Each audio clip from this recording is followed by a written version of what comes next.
یہ حقیقت ہے کہ آج کل بہت ساری شادی شدہ عورتیں اپنے شوہر کے ساتھ نہیں بلکہ اپنے بچوں کے باپ کے ساتھ رہ رہی ہوتی ہیں۔ وہ ظلم صرف اپنے بچوں کی خاطر سہ کر رہ رہی ہوتی ہیں۔ کہا جاتا ہے اگر عورت خوبصورت ہو، خوش اخلاق ہو، اس کے گیسو سیاہ اور دراز ہوں، اس کی آنکھیں روشن کشادہ اور سیاہ ہوں، اس کا رنگ سفید ہو، شوہر کو ٹوٹ کر چاہتی ہو، تو وہ دنیا میں جنت کی حوروں کا نمونہ ہے۔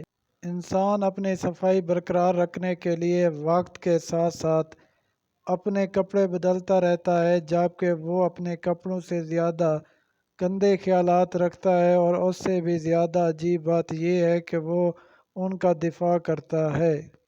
اگر آپ چاہتے ہو عورت آپ پر مرے تو اس کی عزت کرنا شروع کر دو۔